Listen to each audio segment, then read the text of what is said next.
Tonight, rent relief for those in need. $15 million gone in less than 90 minutes. But if you didn't get through today, there are other ways you can get help. A longer school year starting in the fall. The state looking at several options, including more distance learning. But some parents are skeptical. And a parade of support. Fall high school teachers making sure all these seniors' hard work is recognized and celebrated. Hello, I'm Len Cannon. Harris County Judge Lina Hidalgo saying today the county has taken the next step in slowing the spread of COVID-19. Still, she believes life as we know it may never be the same. Here are the latest numbers on the virus. 5 more people have died in the Houston area, bringing the total to 334 deaths. 13,213 cases in the area. The good news, 4,936 people have recovered. A small army of contact tracers are needed to help slow the spread. 200 of them have been hired in Harris County and are now being trained to track those who've been exposed to the virus. Chris Costa explains how this all works. Harris County Judge Lina Hidalgo says that first crew of 200 contact tracers made up of your friends and neighbors should be ready and trained by Friday. And another 100 should be ready to go by the end of next week. You might get a call from a contact tracer telling you that you've come in contact with someone who tested positive for COVID-19. It's not to scare you, it's to learn where you've been and who you've interacted with recently, and to help interrupt the spread of the virus. That way we prevent others from being infected, from getting sick. Contact tracing helps health officials identify who should get tested and if those people need to self-isolate. Right now, they're prioritizing tracing frontline workers and people in nursing homes. Try to give as much information as you can to help them do their job, because none of us know if we're going to test positive tomorrow or the next day, and so it's helpful for us to know who we've been around. But success is dependent on us staying home as much as possible to make sure we don't get exposed. This diverse army of tracers simply cannot keep up if people are out and about as if life were back to normal. The city of Houston is hiring people to be contact tracers too through virtual job fairs. You can find more information on our website or mobile app. In Houston, Chris Costa, KHOU 11 News. Here's something important we want you to know. These contact tracers, when they call, they will never ask for your social security number, bank account info, or immigration status. Contact tracing is free to the community. Tracers get their money, they're paid from the CARES Act. In Fort Bend County, they are reporting 48 new cases today, bringing the total there to 1,452. Sadly, 40 people have died in that county. Tonight, officials in Fort Bend are responding to media reports saying the county is a location to watch because of a jump in cases. But the county judge says people should not be alarmed. Here's Ron Trevino. The unreleased report by the White House Coronavirus Task Force, acquired by national media, lists Fort Bend County as one of 10 locations to watch because of a jump in cases. The Fort Bend County Judge K.P. George says there's a reason for that. You know, when you test more people, you're going to get more people positive. Right now, Fort Bend County has 5 COVID-19 testing sites, each capable of testing up to 200 people a day. According to the Fort Bend County judge, they are #1 in the state per capita for testing. So he is not surprised by the jump in cases. And so you won't be changing anything in your strategies right now because of this? Absolutely not. Because we have a system in place. Judge George says he's consulting with the Fort Bend County Health Authority every day for updates, trying to stay ahead of the virus. I just want the listeners and the viewers to understand that there is no additional risk in Fort Bend County because of this news.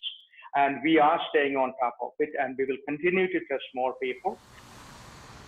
But he says we all need to be careful regardless of where we call home. It shows this is a real problem in Fort Bend County or anywhere in the country at this moment.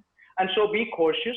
The judge is asking everyone in Fort Bend County to take advantage of the testing that's available. He said you should be tested whether you feel sick or not. Back to you. Thanks, Ronnie. These are tough times for families and a lot of people jumped at the chance to get rental assistance from the city of Houston today. $15 million was gone in 90 minutes. But if you didn't get a piece of it today, don't worry, there is more help on the way. Here's Marcelino Benito. Well, Len, this money went a lot faster than even city leaders expected. We're talking $15 million gone in under 90 minutes. Some applicants, though, did tell us the whole process was a disaster this morning. The rental assistance website launched at 10 a.m. today, but users kept reporting errors and crashes. The city tells us at one point 17,000 users were on at the same time trying to apply during that first hour, so administrators temporarily halted the application process. Within an hour, nearly $1 million had been applied for. Not long after, the entire $15 million were gone. The Metropolitan Organization of Houston says with the site crashing, many of the families they were trying to assist at application clinics this morning were unable to apply for help. They designed a system to give away $15 million quickly. It was a great success to give away $15 million quickly. Did it get to people who have the greatest need? I don't think we know. I question that. TMO says folks without internet access, likely those in need of the most assistance, just aren't able to easily apply to the program the way it was set up. They're calling on the city to make sure the next round of rental assistance is an in-person application process. Now, Mayor and Council have already approved an additional $8 million of rental assistance. We have details on how you can qualify for that up on KHOU.com right now. Len, back to you. Be sure to check that out on our web. Thanks, Marcelino. Today, the mayor announced this. City pools will likely not open at the end of the month, Memorial Day weekend, and all June parades in the city are canceled or postponed. That includes Pride Parade, which has been moved to the fall. Tonight, the Texas Education Agency is stressing that proposed changes to the school calendar, including a longer school year, are only recommendations. They thought it was important to clarify things today because of the overwhelming response to these suggestions. Suggestions that include beginning next school year earlier, ending later, taking longer breaks, and having built-in remote learning. Changes will be done district by district. The head of the Houston Federation of Teachers hopes all educators and families get to weigh in. But I think that we owe it to ourselves to look at every possibility and really make the best decision for the most people that is going to provide the highest level of safety for our kids and for our staff. That's ultimately our first priority. Some parents are concerned about a lack of access to technology for that remote learning, but some districts say they're already working to fix the problem for next year. Whether school changes or graduation changes, we have a list of all the area districts' plans. Just go to our website, khou.com. A lot of you may be planning a trip to the hair salon, or maybe you've already gone now that they're open. So our Verify team is looking into whether salons are allowed to blow your hair and if you can catch COVID-19 from pesky houseflies. Here's investigative reporter Cheryl Mercedes. First question up, did Mayor Sylvester Turner say they were lowering the tax rate so that property taxes wouldn't be as high this year or the next? That is false. The mayor was referencing the current assessed revenue cap. His office says that if the taxable value is higher than expected, then they may look at lowering the rate. Someone else asked about hair salons. Is it true that hairdressers are not allowed to use blow dryers? That is false. The governor's order does not have restrictions on blow dryers. However, the governor recommends that hairdressers limit time-consuming services whenever possible. And finally, someone asked the Verify team if houseflies can spread COVID-19.